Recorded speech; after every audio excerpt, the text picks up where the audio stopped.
Hey guys, it's Beth. I hope you're doing well. I know it's been a little bit. My hair is a little crazy today. Just realized that. But it's been a while since I've been on. And I've just been pushing through during this time of kind of staying home and staying safe. And I wrote a blog on this, but I wanted to get on. I tried to do this last week, if you recall. If some of you may have seen it, I deleted it because I kept getting interrupted. So I thought, hey, let's try again. And I'm actually, just give me a second. Actually, it doesn't matter. But I wanted to take a minute to talk a little bit about what I'm seeing, especially more in the athletic circles, but also I think in a lot of women, of active women as well, who are a little worried about kind of what is going to happen in their wellness, in their health, in their training because of the situation that we're currently in. And so, what we're actually seeing right now, since we are, being locked out of things during this quarantine, is, some of us who are athletes have had our seasons canceled. I know, my daughter's soccer season was canceled. A lot of the rowing season was canceled. They've postponed, and some of the weightlifting events are still questionable. There's so much of these seasons, that some of us were preparing for running events. I can't even start there. Forgot about this for a second since I don't do much, but my husband is a runner. And so many running events have been canceled where a lot of us have been spending times leading up to this, the months prior to this, training and getting ready for these competitions. And now the season's canceled. And it's kind of like, well, that's a big bummer. Because I don't know about you guys, but a lot of times the competition is what's motivating me to continue my training. So that's hard. Then for those of us, even if we don't have a competition that we're training for, a lot of our gyms are closed. Some of them are starting to open up, or if you're working with a personal trainer, you may be able to get, access to that again. But, our gyms are closed. So, our CrossFit boxes, our regular commercial gyms, maybe even where we met to train with, a coach or something like that, we're not able to get access to those. And then to go along with that, a lot of us are concerned because we just don't feel like we have the proper equipment to train the same way at home. We might be able to find some dumbbells and some bands and things like that, but we don't feel like we have, access to all the tools that we're used to using to really complete our, the physical part of that training that we do. Then if we shift, that's all kind of like access type things. There's also a lot of mental stress going on around our training. For many of us, we've lost access to our teammates or our classmates or our group mates, the people our community that we come together with while we train or while we exercise and work out. We may be still connecting via Zoom, but it's not quite the same as coming together in a group. And then some of us may not even be connecting with them via Zoom. You had this motivating community and now you don't have it anymore. And so then we have a lot of fears that come along with this. We have this fear of becoming deconditioned. If you're a runner, if you're a lifter, things like that, you've been working to progressively get stronger, to get faster, and to increase your performance, in some form. And by not having access, not having the motivation that you had before, it's like, oh my gosh, I'm just going to, become a big blob. Or, for a lot of us, it's like, okay, I can't go work out. I can't do my training. I'm going to gain all this weight. I'm going to get fat.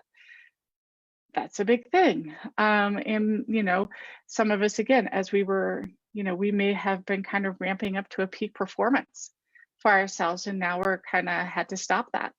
And you wonder, am I going to be able, I'm going to go, so far back that it's going to take me forever to get back up to that level of performance again, and then a lot of this kind of unknowing and this disconnection and lack of support has brought up a lot of depression feelings and has feelings of frustration and feelings of just feeling lethargic and things like that. I'm gonna have you hold on for just a second. But so I'm going to close my door. But we have all these feelings that are coming up, and they're kind of moving us into like this negative mind, headspace for ourselves.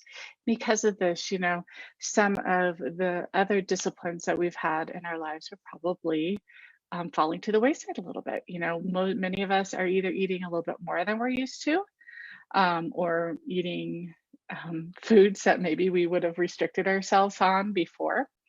A lot of us are incorporating more alcohol into our days and things like that. So anyway, my point being is like there is like this huge amount of sadness and just negativity, as far as athletic and activity and things, especially for some of us, we're not allowed to go outside even and run or anything like that. And so it can be really hard.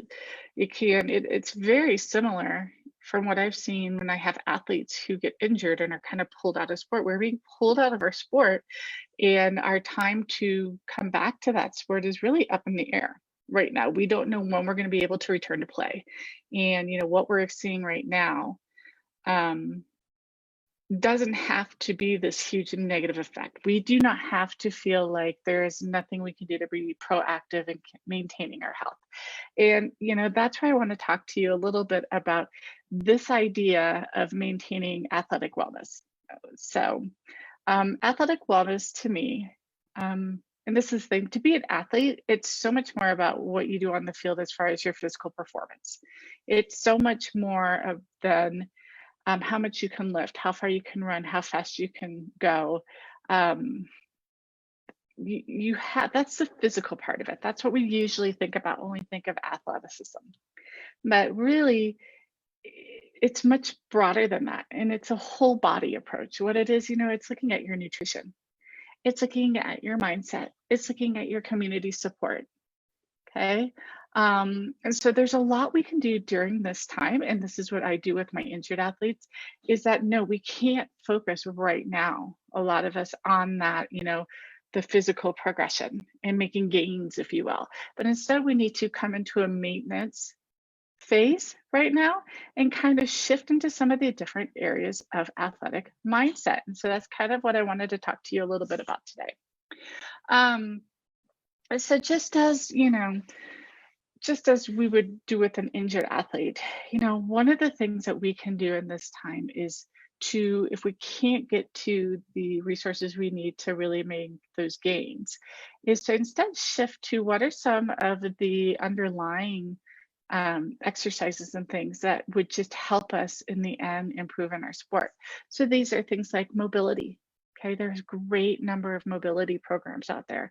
And if you can't get out to, do bigger workouts, right now would be a really good time to add in something, could be yoga, little mobility and flexibility, GMB fitness, nutritious movement, who I'm certified under, MoveNet. There's a lot of these really great animal flow. There's so many out there.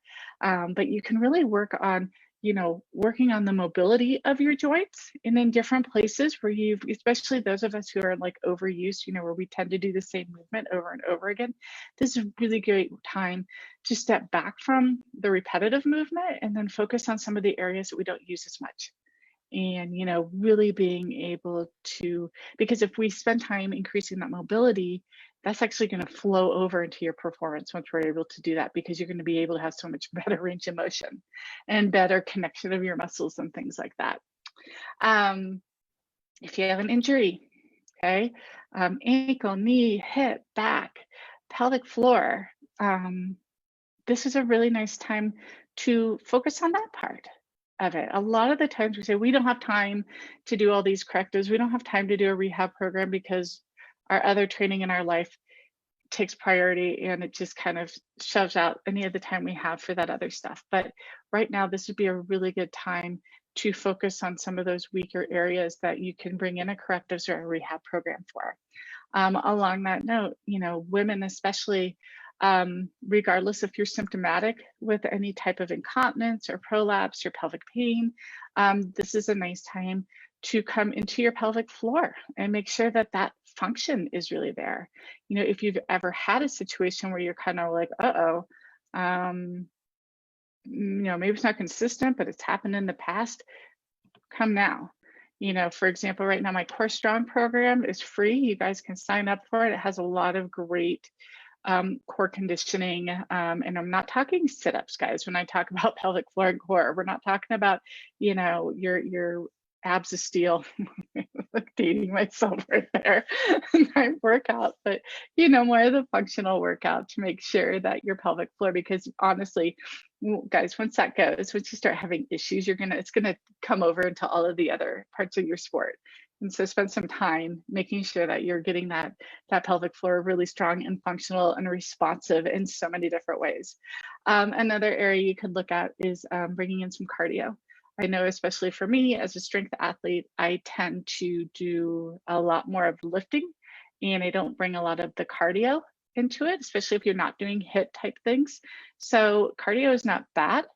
And it's important for our cardiovascular health to make sure we have good endurance. And so if you're able to get outside, go for a run, go for a hike, go for a walk. If you have equipment, dust it off, get on that bike, the rower, the treadmill, adding some cardio into your day. Even if you tend to be more strength, minded, shift it right now and go and do a little bit of cardio, and then you can come back. This is all a little bit about maintenance. So then if we're looking kind of from there, these are some ideas, but okay, now I'm at home. I don't think I can do anything because I don't have any equipment, but I want you to look around your house because there's probably something you can use. Most of us over the years have accumulated resistance bands, light dumbbells. If nothing else, you have your body weight. Okay, amazing number of things you can do with your body weight. Hey, if you don't want anything else to do, go on Amazon, go, Target, wherever your local store that has a pickup, and get a pull-up bar and work on your pull-ups, during this time. That would be amazing for you. And we can do things like agility, get in your backyard, make a little agility course for you, find things that you can jump up onto, jump off of, weave around. There's a lot of places like what I'm doing right now is I'm still being able to engage in my Taekwondo.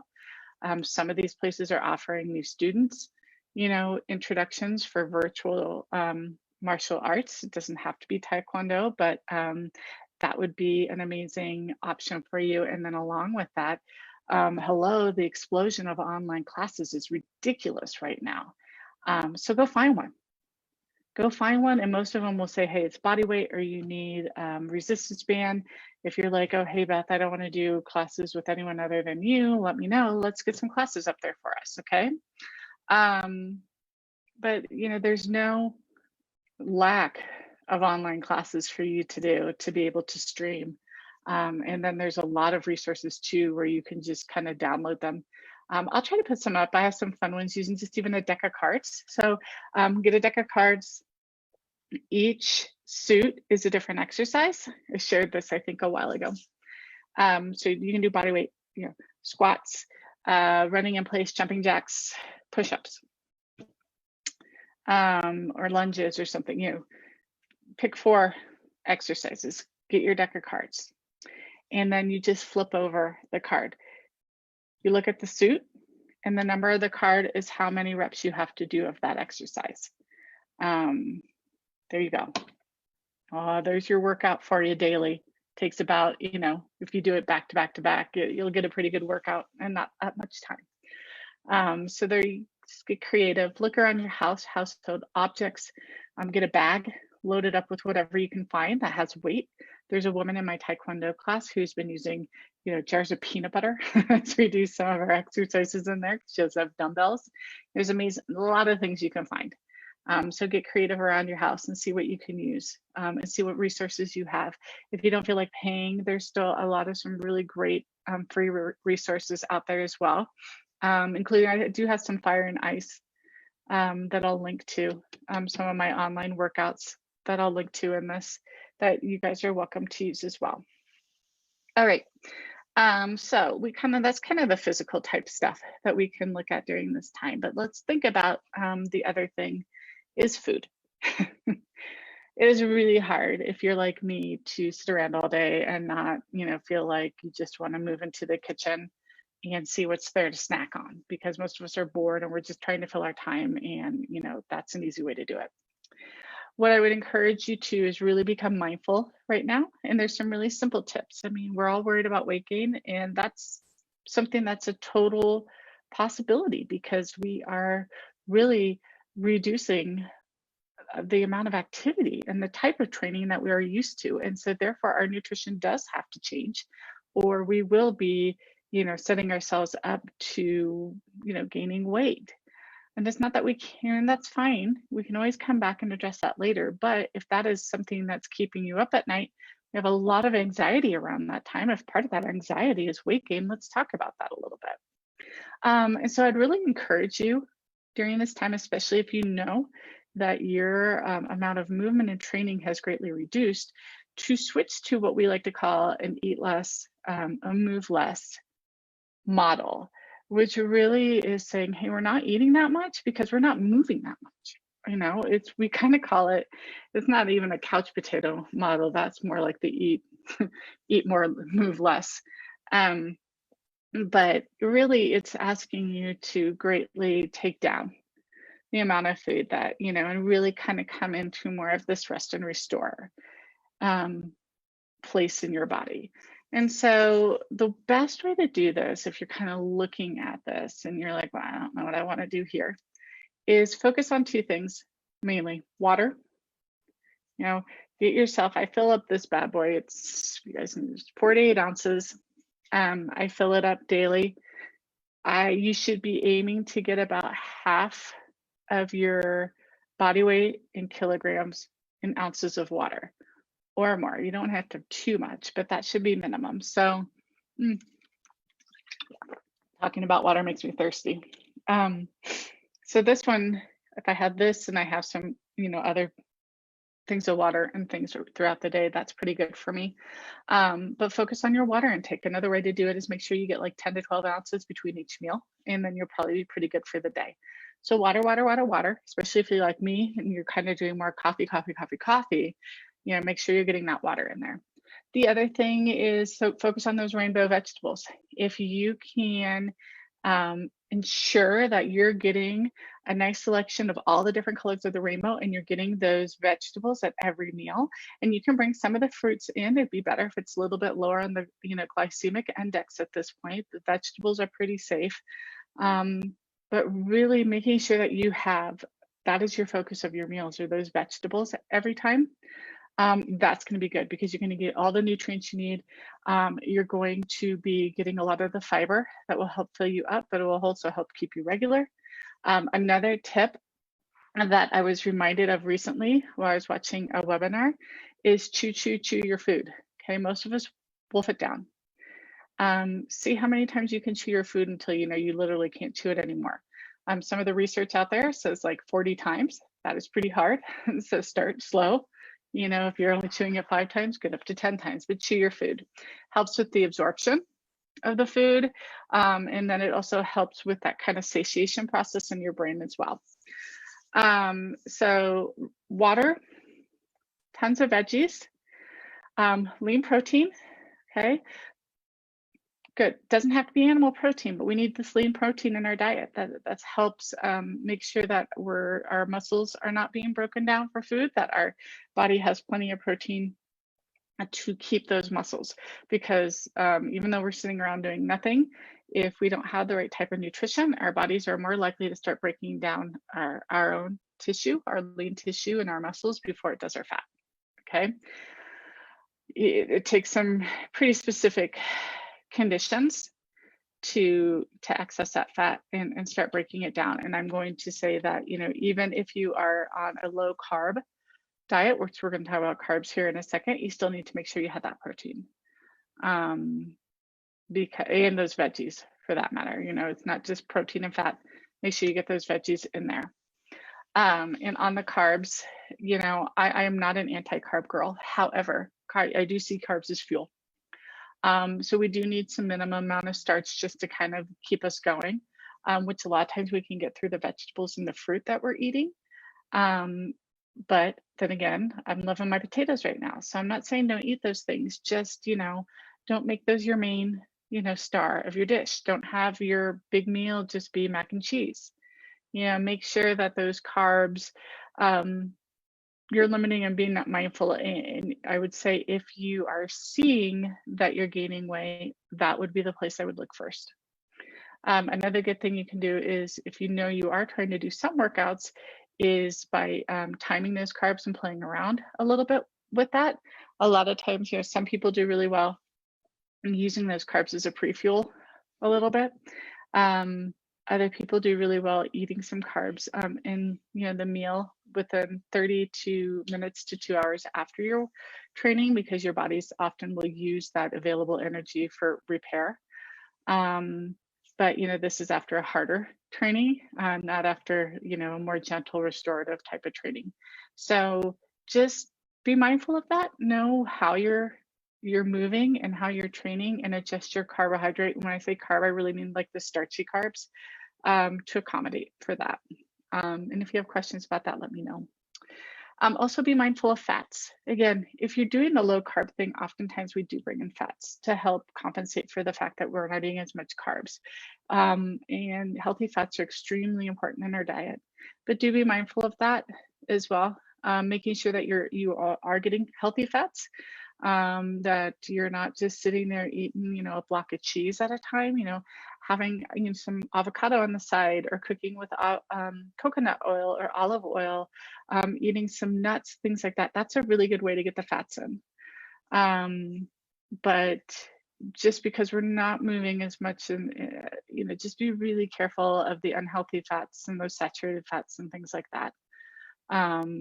So again, veggies, protein, water, adding in little carb here and there.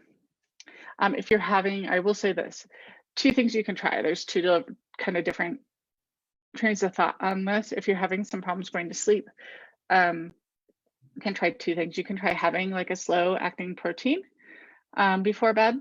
Some people do really well with that. If that's not working, try adding a little bit of carb before bed, like a starch or something.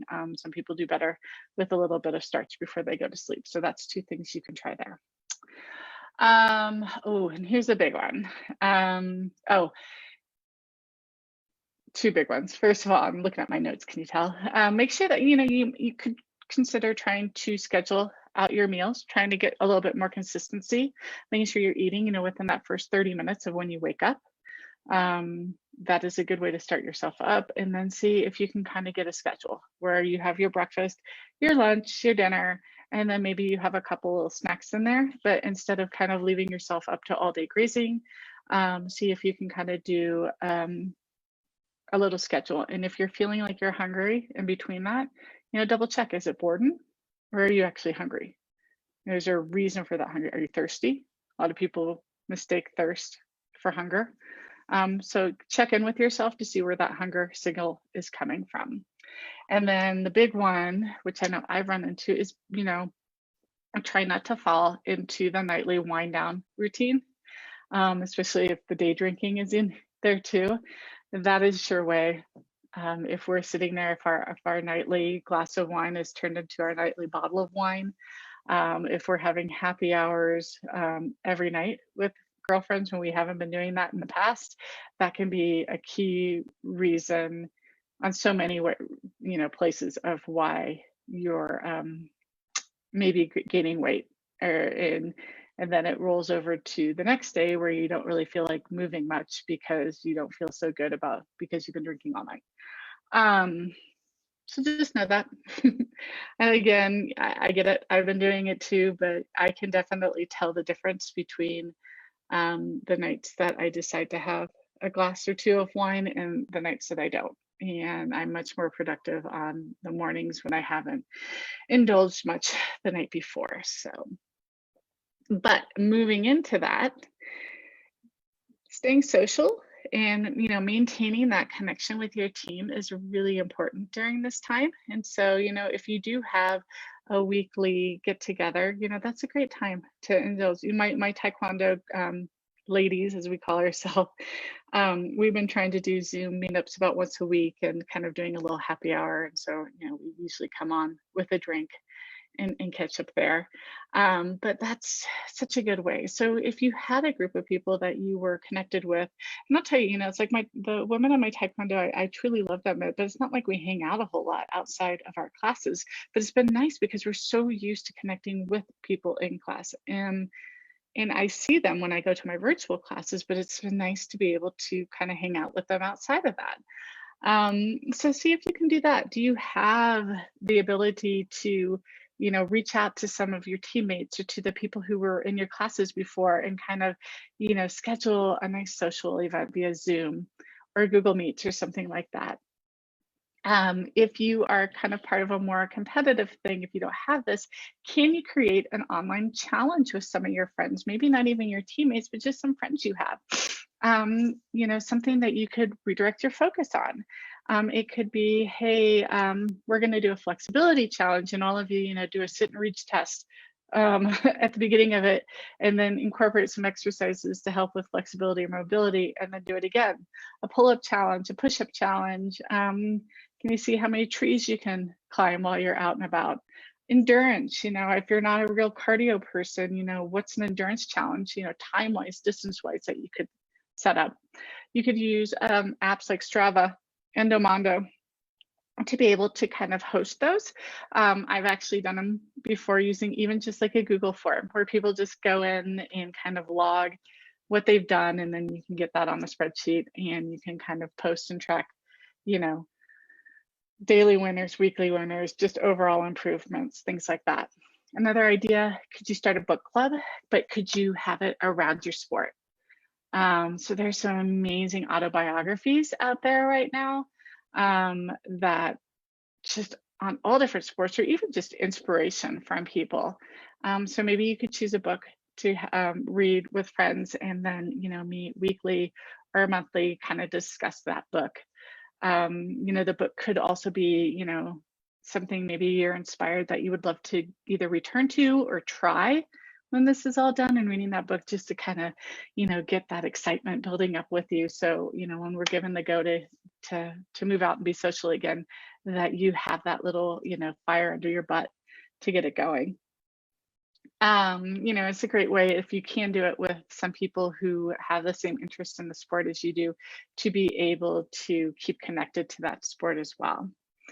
You could find an online workout buddy. You could do watch parties if there's something doing or streaming on Facebook. You could do a Zoom call where somebody can screen share. Of course, that needs to be something that's legal. Don't, if somebody's paying for one service, you shouldn't do that. But if it's something on YouTube that's free, another site that's free that you want to do together, then that would be fun. Or if you both purchase the program, then that's different, but make sure you're staying in legal stuff there. The other thing you could do is you could start a hashtag for a challenge, and do it on Facebook or on Twitter or on Instagram, and everybody, their accountability, they post a picture of whatever the challenge is with that hashtag so you can easily track it. Make it fun that way. They can tag you, and there's a lot of creative things you can do, even though we're not able to get together, to maintain that kind of social competitive part of us as athletes. And part of being athletic wellness is engaging that athlete mind, which is constantly competitive and constantly freaking out if we can't get to doing that competition and the activity and just moving our body. And that kind of moves us into the mental part of athletic wellness.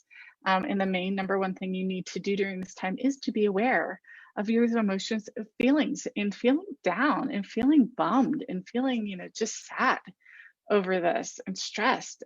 It's okay to have those feelings. You shouldn't feel guilty.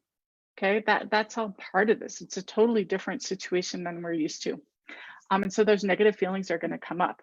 So acknowledge those feelings, write them down, journal them, work through them. Don't shut them down because you don't feel like you're supposed to feel that way. No, those are totally fine to feel, to be upset over this situation. Okay, It's just what it is. So make sure that you're tapping into what you're feeling, and then finding a way to express them. Journal them. Talk to a friend about them. Talk to your partner about them. If you need to, find a therapist or a counselor or someone like that. I've opened up. I've told you guys before. If anyone needs to jump on just to be able to have someone to vent to, please let me know. I'm happy to do that. Another thing you might consider, this is something I've been doing, is starting some meditation. 5 minutes is all it takes. Meditation can be sitting. You can do a meditation through walking. If you're a spiritual person, like more of a Christian or a religious person, I should say, prayer is a form of meditation.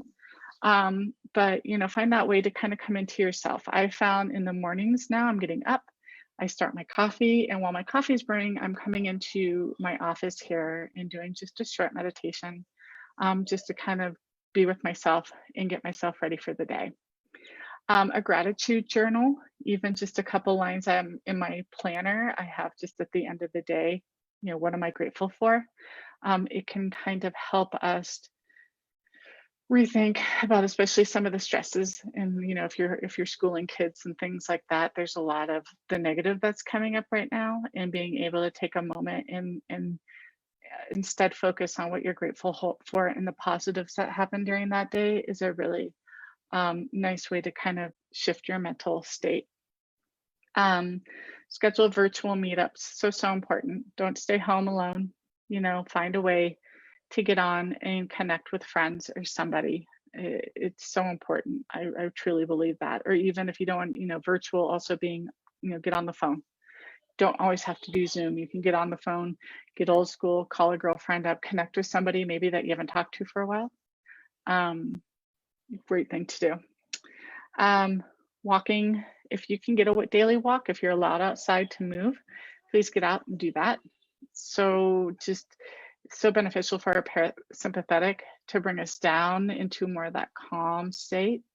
And it's a really good, as athletes, it's just a nice complement to other movements that we do. Sleep.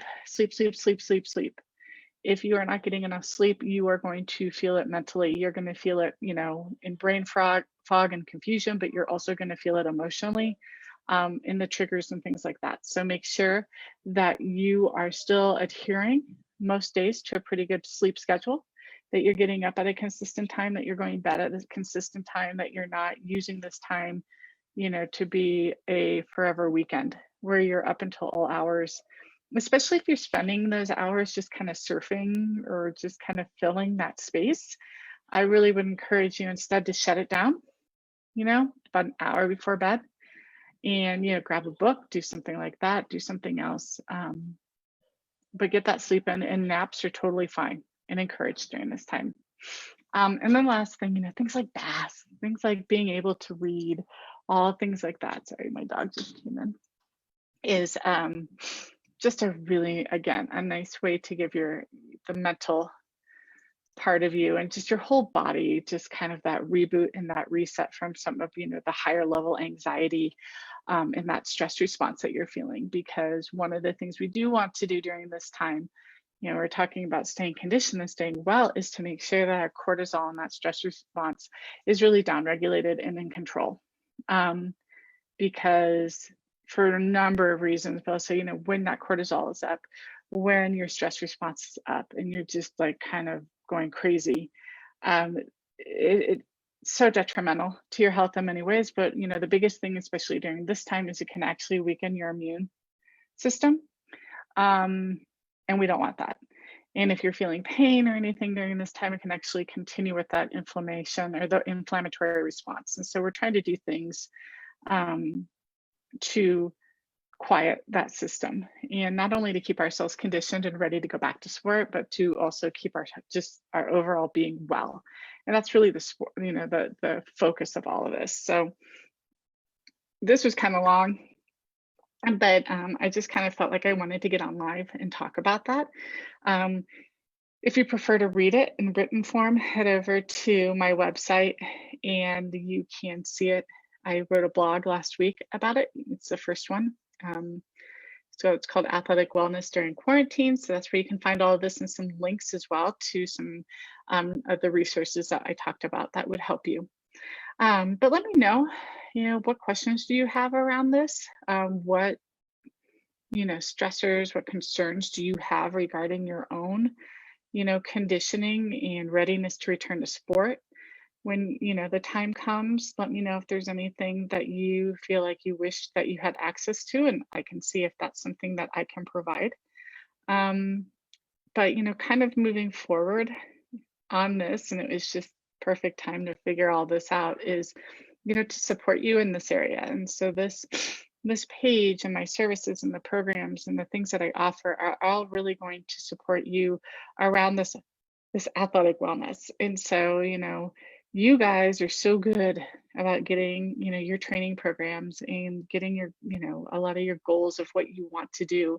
And so, my goal for you is to give you everything else that I can do to support it, to make sure you have a totally what we call a balanced training plan, meaning that you are set up to go towards that goal and to implement your training plan in a way that's going to keep you moving forward. Okay. And not set back. And so me being able to help you fill in all of the other pieces to make sure that that full plan is balanced. So filling in those nutritional pieces, filling in, some of the supplemental training that we do, making sure that the mental piece is in order and straight, making sure that the social emotional piece is feeling good. That's really what She Moves brings to all of this. And I'm excited to be able to bring some more education around this to you guys. So anyway, I am going to sign off. I hope everybody is well. And I look forward to hearing from you soon. Take care. Bye.